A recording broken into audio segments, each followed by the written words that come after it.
მოგესალმებით პალიტრა ნიუსის და რადიო პალიტრის ეთერშია გადაცემა Lunch Time-ი. ჩვენი დღევანდელი სტუმარი გახლავთ ირმა ხეცურიანი, რომელთანაც დარწმუნებული ვარ ძალიან საინტერესო საუბარი გამოგვივა. მოგესალმებით ირმა, დიდი მადლობა რომ დაგვთანხმდით პირველ რიგში ამ ინტერვიუზე. მადლობა. დარწმუნებული ვარ რომ ძალიან საინტერესო გამოვა ეს საუბარი. როგორ ხართ, აქედან დავიწყოთ.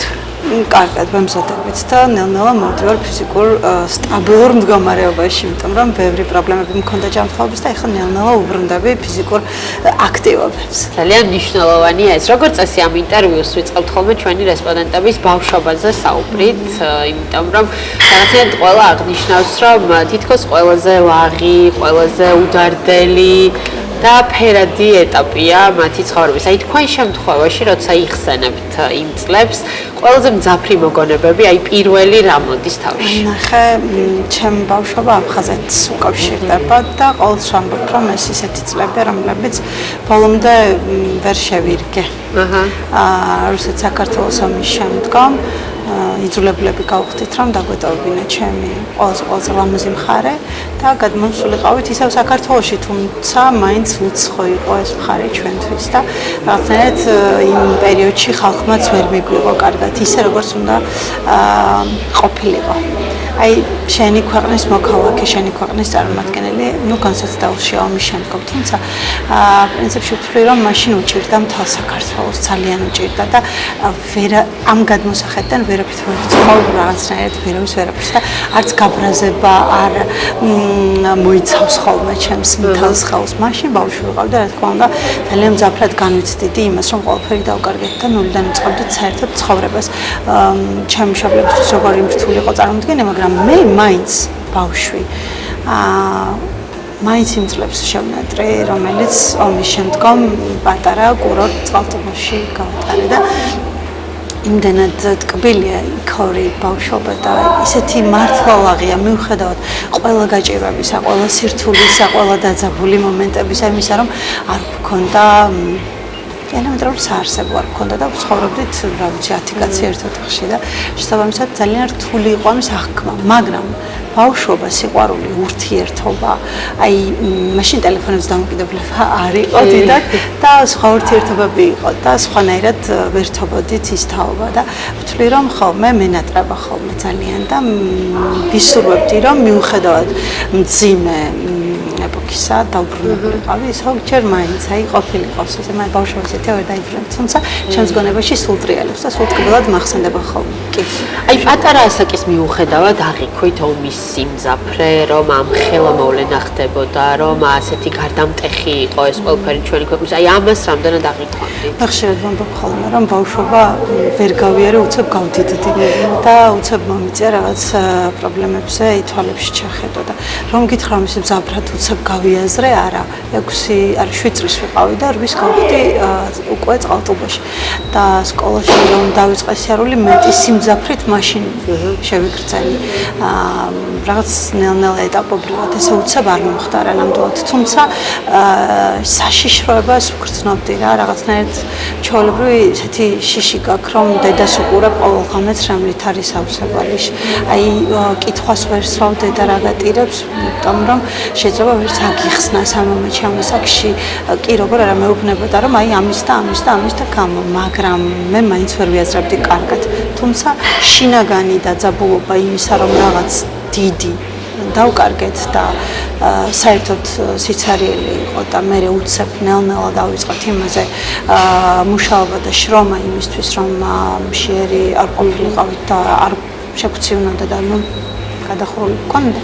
რეალურად ამაზე იყო მთელი ჩემი ოჯახი და ალბათ მთელი საქართველო იმ მომენტში ორიენტირებული და მე ვთვლი რომ უცებ ვერ გავიაზრე, უცებ არ მქონდა ეს, მაგრამ შიში ქვეცნობიერში ნამდვილად იყო და ის რომ რაღაც ძალიან დიდი ხდებოდა და ძალიან ცუდი, ამას ვგრძნობდი კი.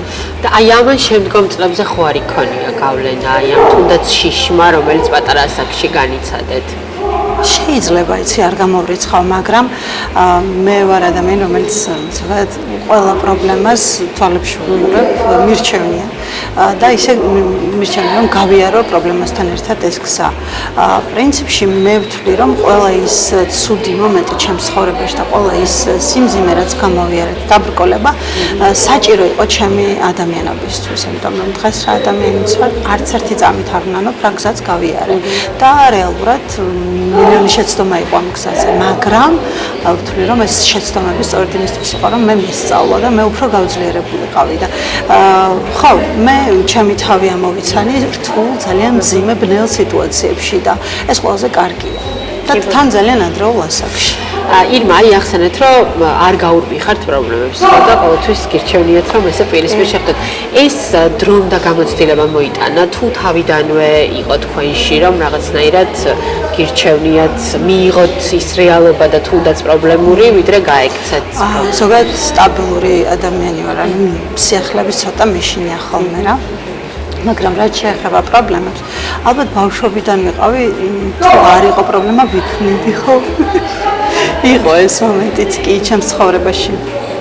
მე ვთვლი რომ რეალურად გამოცდილებასთან ერთად მოვიდა, დროსთან ერთად მოვიდა და იმ გავლილ გზასთან ერთად მოვიდა, რაც ვთქვათ, ჭუბში დავიდარებაში გამოვიარეთ. კი, ნამდვილად, იმიტომ რომ მიუხედავად იმისა, რომ ბავშვები ვიყავით, ცოტა დევნილების სტატუსი ხო გქონდა და გქონდა ჩამთრეულების სტატუსი ეს ბრჭყალებში და ძალიან ვითრგუნებოდით ამაზე, მაგრამ პლუს ამას იყო რაღაცნაირად მოქმედებაში მოყვანილი ეს ყველაფერი და იყო როგორც ეგ კეთრავანთა ჯგუფივით ვიყავით, რომ ამასთან არ გინდა, ანუ იმეგობრებ რაღაც ეს დევნილია, ამას ცოლად მოგაყვები, ამას რომ შეიყვება, რაღაც დაყოფილი ვიყავით რა ჯგუფებად და ეს იმდენად არ მომწონდა, რომ თავიდანვე მქონდა დიდი პროტესტის გრძნობა და ზოგადად სამართლიანი შინაგანი მდგომარეობა მოხდა, მიყვარს სამართლიანობა და ყოველთვის იმ მხარეს ვდგავარ, სადაც ჩემი განმოსახედიდან სამართალია.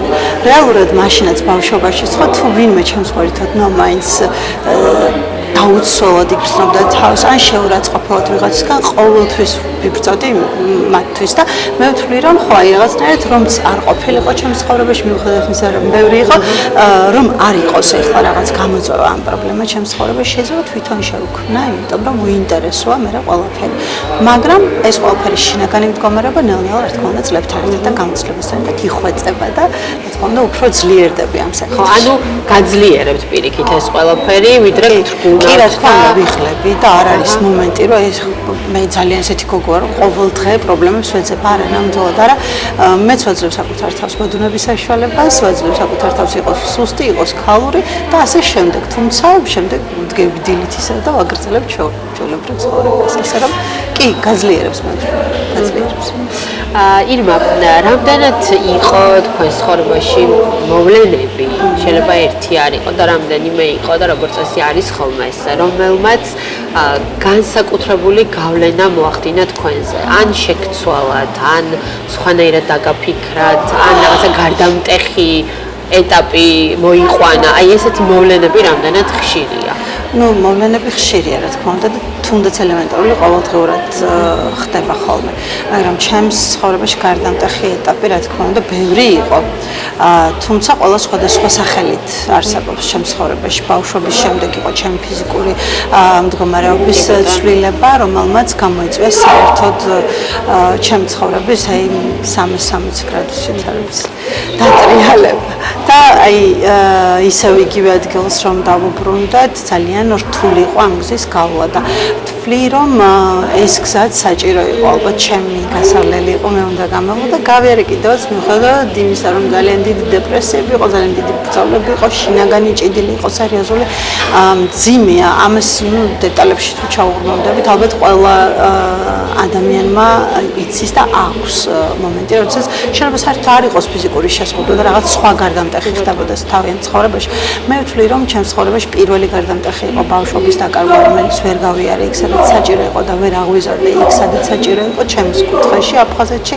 მეორე იყო ცვლილება და უდიდესი მოვლენა, რომ უცებ 18 წლის ასაკში აი ესე კეთილსვენელი სიმსივნე იყო ზურგის ტვინიდან აღმოცენებული და შედეგი დადგა პარაპლეგია და რეალურად მაშინ ასოციაცია ეტლიდა მარტო ასაკოვანი ადამიანები ფიგურირდნენ ჩემს გონებაში რაღაც ასოციაციას მათთან ვაკეთებდი და მეგონა რომ სოფლიოში სხვა შეზღუდვით არავინ არ არსებობდა და უცებ მე აღმოჩნდი ესე ეტლში თუმცა საკმაოდ ისეთი 9 წელი დამჭირდა რომ მე ხო გამეაზრებინა მე თქვა რომ კარგი ჩემი მდგომარეობა ამას ვერ შეცვლის თუ შენ არ მოინდომე და მე უკვე ნელ-ნელა წლებთან ერთად რა თქმა უნდა და სხვადასხვა გამოცდილებასთან ერთად რომელიც დავაგროვე უკვე სახეცვლილ მდგომარეობაში როგორც ეტლით მოსარგებლემ რეალურად მიმახვედრა რომ სხვა გზა არ მრჩება თუ არა მიმღებლობა და თუ მე არ მივიღე საზოგადოება მით უმეტეს არ მიგიღებს და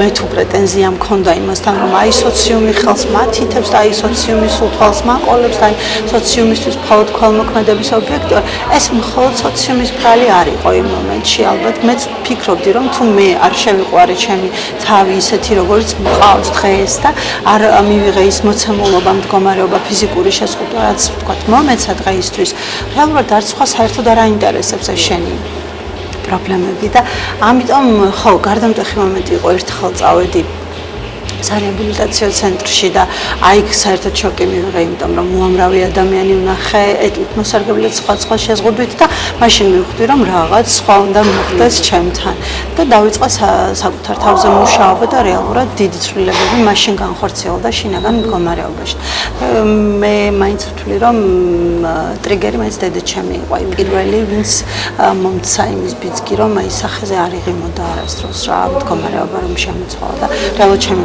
ოჯახის წევრს ძალიან გაუჭირდა, ჩემზე მეტად გაუჭირდა, ეს ძალიან ისეთი წარმოსადგენია, მაგრამ ხო, აი მე შემიზღუდა რაღაცა გარკვეული შესაძლებლობა და მათ ჰქონდათ უფრო მძაფრი რეაქცია დედაჩემს განსაკუთრებით და მე რაღაცნაირად ესე დავისახე მიზნით, რომ დედაჩემის ბუნებრივი ღიმილი მინდა რომ ნახო, სამ ვარსებობთ და ნახე კიდევაც კი.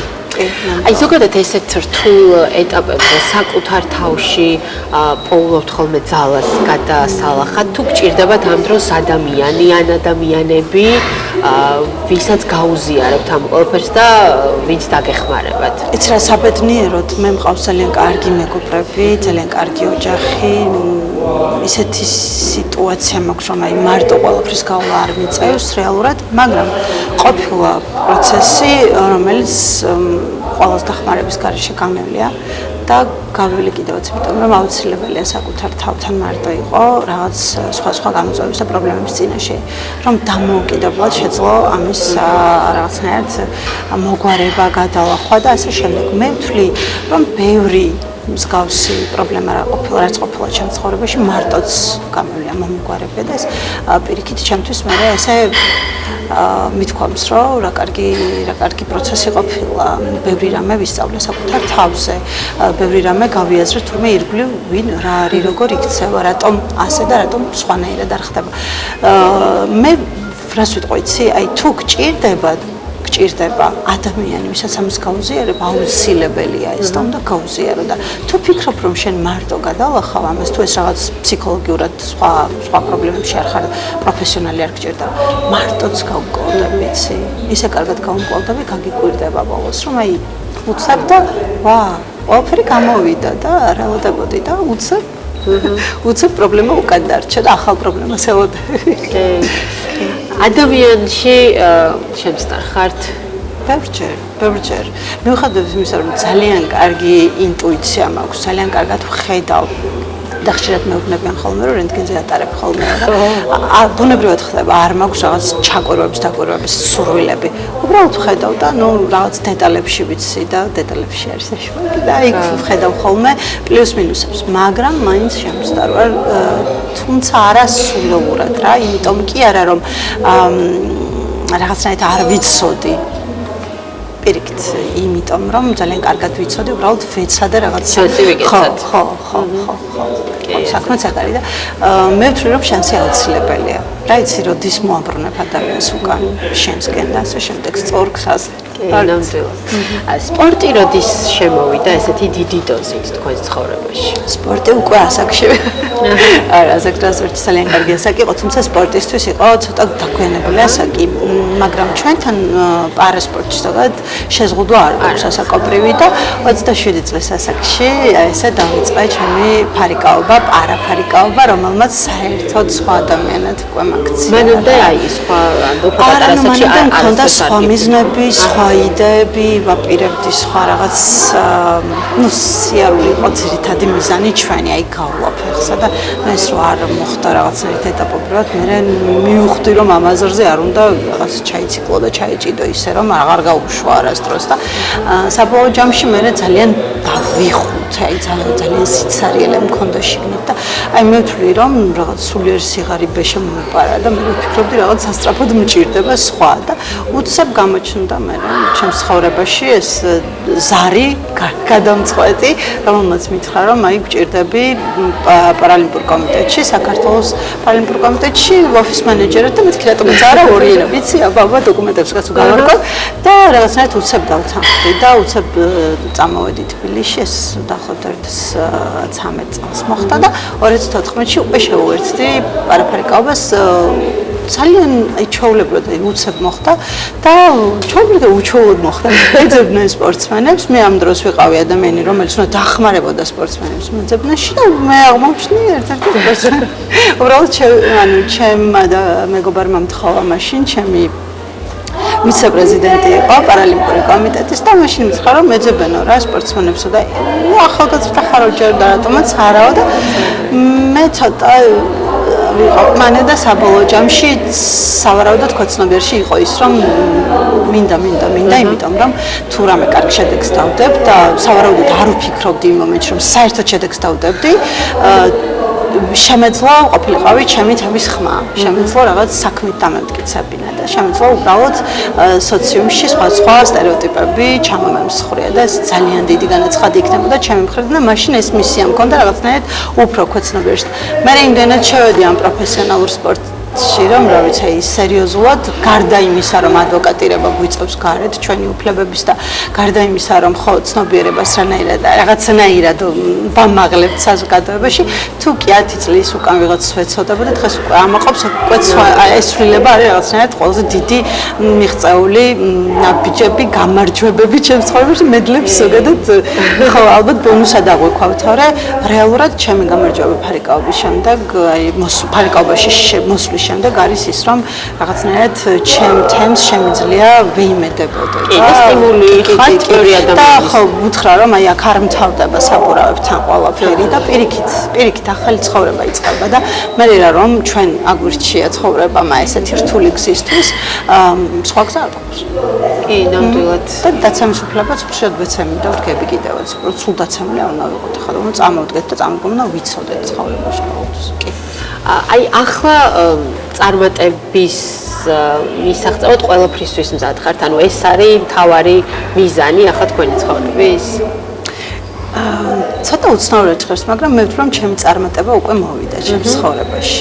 იმიტომ რომ მე ჩემი ადგილი მაქვს სოციუმში, დავიმკვიდრე საკუთარი თავი, იქ ანუ ვარ სადაც მინდა ყოფნა და ვაკეთებ ძალიან კარგ საქმეს, ჩემს საყვარელ საქმეს, რომელიც თავიდან იყო მეგონა რომ ჰობი, მე უკვე გახდა ჩემი პროფესია და რეალურად არ ველოდებოდი აი ესეთ წინსვლებს ჩემს ცხოვრებაში და მსგავსი შედეგები კიდე რაც მაქვს და რაც ზოგადად გუნდს აქვს ჩემ გოგონებთან ერთად, არის რაღაც საოცარი შედეგი და ვთვლი რომ აწი თან ასაკიც ისეთი მაქვს რომ უკვე 40 წელი და ნელ-ნელა უკვე სხვა ეტაპზე გადავდივარ ცხოვრების. ვფიქრობ რომ წარმატებები ყოველთვის იქნება თუ კი მშვიდად წყნარად შენს მიზნამდე ესე ნელი ნაბიჯებით ივი და გააგრძელებ სულას კი. აი თქვენ აღნიშნეთ რომ ესე მოულოდნელად მოხდა ხო აი ამ სპორტში თქვენი ჩართვა. ზოგადად ახალი გამოწვევები რამდენად გხიბლავთ ან რამდენად ღია ხართ სიახლეებისთვის? თავიდან მეშინოდა და თავიდან საერთოდაც არ ვიყავი ღია, მაგრამ პრინციპში ნელ-ნელა მომეწონა ეს პროცესი და ეხლა ვთვლი რომ ნებისმიერი გამოწვევა არაფერი არ მაშინებს რეალურად საკუთარი თავის გარდა. თავარია რომ ეს გამოწვევა არ იყოს რაღაცნაირად მოუგვარებელი და მე ვთვლი რომ არც არსებობს. თუ ნამდვილად ახლა ჯანმრთელობას არ ეხება რაღაც სხვაგან არ გადავედით და რეალურად მე მიყვარს პრობლემები, რომ არ მქონდეს ვამბობ, რომ რაღაცებს ვაკეთებ, რომ გამოვიდეს რაღაც სადღაც სხვა გამოწვევა. ერთი დამთავრდება, მეორე სადღაც მაინც იჩენს თავს და ვფიქრობ, რომ ღია ვარ კი, რატომაც არ. აი ოჯახის წევრებისთვის, მეგობრებისთვის, გარშემოყოფებისთვის რამდენად ესე ვთქვათ, უცნაურს ვერ დავარქვა. მოულოდნელი იყო თქვენი ამ სპორტში ესე დიდი დოზით ჩართვა. ცოტა საში შეეშინდა. დედაჩემს განსაკუთრებით შეეშინდა, რომ აი გაგიჟდი რა ფარიკაობა შეცლივს. მაშინ იყო კი ეს ტექსტები და მე ნელ-ნელა მოეშვა ეს შიშის ფაქტორი, იმიტომ რომ პირველი გამარჯვება, მეორე გამარჯვება ცოტა მეტი დრო დასჭირდა დედაჩემს, მაგრამ ნელ-ნელა რომ წამოვიდა გამარჯვებები, ნელ-ნელა რომ თავის შვილის სახელი და გვარი ესე ესმოდა ხიად, მახსოვს ერთ-ერთ გამარჯვებაზე რომ დამირეკა, მითხრა რომ ძალიან მომაყობ შენით და აი მანდ მივხვდი რომ შიშიც აღარ იყო და უკვე მიიღო ეს სპორტის სახეობა ჩვეულებრივად ისე როგორც მე. წესით ხო დედა რა ვიცი აბა წესით მიიღო. გარშემოყოფების აზრს ზოგადად რამდენად ითვალისწინებ? ან თუ ეკითხებით, როდესაც რაღაცა მნიშვნელოვანი გადაწყვეტილება გაქვთ მისაღები თუ მაინც თქვენ ხართ საბოლოოდ პასუხისმგებელი ამ ყველაფერზე? საბოლოოდ ვინც არ უნდა მირჩიოს, მაინც მე ვარ პასუხისმგებელი. ეს ბუნებრივი მომენტია ცხოვრებაში. გაჩნია ადამიანს, რას წარმოადგენს ჩემთვის, რა სტატუსით არის ჩემს ცხოვრებაში და რა თქმა უნდა ვეკითხები რჩევებს, როდესაც მჭირდება, როდესაც სადღაც ჩიხში შევდივარ და მე თვითონ საკუთარი შესაძლებლობებით და ძალებით ვეღარ ვუმკლავდები ნამდვილად და მე ამის ნამდვილად არ მერიდება. პირიქით ვფიქრობ, რომ ბევრი აზრის მოსმენა მიმიყვანს საბოლოოდ ჭეშმარიტებამდე ამ პრობლემის გადაჭრამდე და რეალურად ვისმენ კი, რატომაც არ მაინც ჯიუტი ვარ და ბოლოს მაინც ჩემსას ვაკეთებ, მაგრამ მე ვისმენ და საბოლოო ჯამში ყველაზე კარგი გამოსავალი მე რა არის ვახარისხებ და ბევრჯერ გამიკეთებდი, რა თქმა უნდა, გამithვალისწინებია.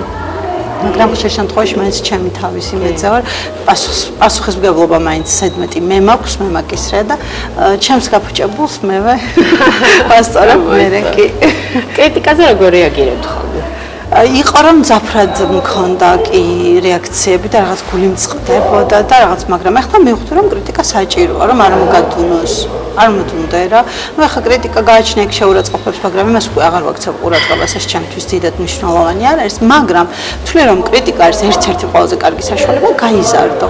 და ხო, რაღაცები გამოასწორო. თუ ფიქრობ რომ ვიღაცის კრიტიკა შენთვის მნიშვნელოვანია და არ მოგწონს და გულზე მოხვდა, ვსავარაუდოდ მეცადო რომ მეორჯერ მსგავსი არ დაიმსახურო და მეც ესე ვცდილობ რომ არაფერი ცუდი არ გავაკეთო ცხოვრებაში, ისეთი რომ ვინმეს კრიტიკა დავიმსახურა. თუ დავიმსახურა, მე ცოტა თავიდან კი ბრაზდები, მაგრამ ნელ-ნელა მე ვწყნარდები, მშვიდდები, ვაანალიზებ და ვფიქრობ რომ მართალია თუ არა. თუ მართალია ნამდვილად მეორეჯერ აღარ ვეძლევ კრიტიკის საფუძველს და მე ზოგადად ვარ თვითკრიტიკული მეტად და ამიტომ ხშირ შემთხვევაში არ მსიამოვნებს რომ ისმენ ვინც არ უნდა მითხრას უკვე ვიცი 1000%-ით მე რა გავაკეთე ცუდად. კარგად. ხო და აქედან გამომდინარე ზუსტად ვიცი ხო აი რა უნდა მითხრას. ამიტომ კი არ არის პრობლემა. ზოგადად აი ხალხი რას ფიქრობს თქვენზე როგორ გქონიათ? თუნდაც აი განწყობებით რომ მე არ მეგონა რომ ამ ხალხი დიდი სიყვარული იქნებოდა ჩემს მიმართ ხალხისგან და ჩემ გულშემატკივრებისგან. ძალიან დიდი მადლობა რომ არა ისინი რეალურად ალბათ არც ერთ შედეგს და მიღწევას არ ექნებოდა აზრი. მე ვთვლი რომ ერთი მაგალითი მინდა ვთქვა რომ ანუ არ მიყვარს საკუთარ რაღაც თავზე საუბარი და რაღაცნაირად ვცდილობ რომ უფრო ისე ვიყო ჩუმად წყნარი ამ საკითხში და ერთხელ ვიყავით ერთ-ერთი შეხვედრა იყო ღია სივრცეში და ჩემს გავლილ გზაზე რაღაც კარიერაზე უნდა მისაუბრა და როცა დასრულდა ეს ყველაფერი 11 წლის 11 ან 13 თუ არ ვცდები რომ შეცდომაში არ შევიდე.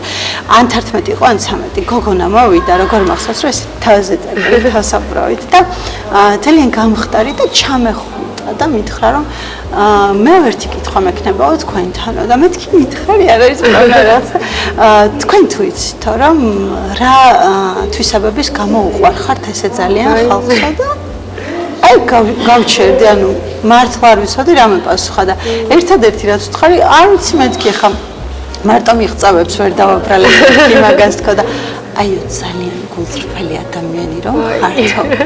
ამიტომაც მიყვარხარ და ეს მე თვითონაც მითხრა რომ მე ხელზე მაქვს პრობლემა უხატავ და ძალიან მაგარი გოგო იყო, მაგრამ რეალურად იქ ვიგრძენი პასუხისმგებლობა რამხელა ჩემი პატარა თაობისთვის. აი როგორ უნდა ვაკონტროლო ყველა ჩემი სიტყვა, ნაბიჯი ქცევა, ქმედებები, რომ ამ ბავშვებს და ახალ თაობას და მე სულ ძალიან დიდ ენერგიას ვიღებ ბავშვებიდან.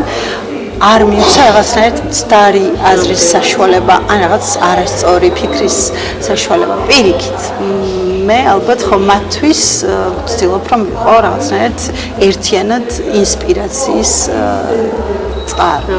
და თუ გამომდის ძალიან ბედნიერი ვარ. თუ არ გამომივა, მაინც ვეცდები ბოლომდე რომ ხო, მათთვის აი ესეთი ვიყო ზუსტად. ეხლა უახლოესი გეგმები რა არის თქვენი?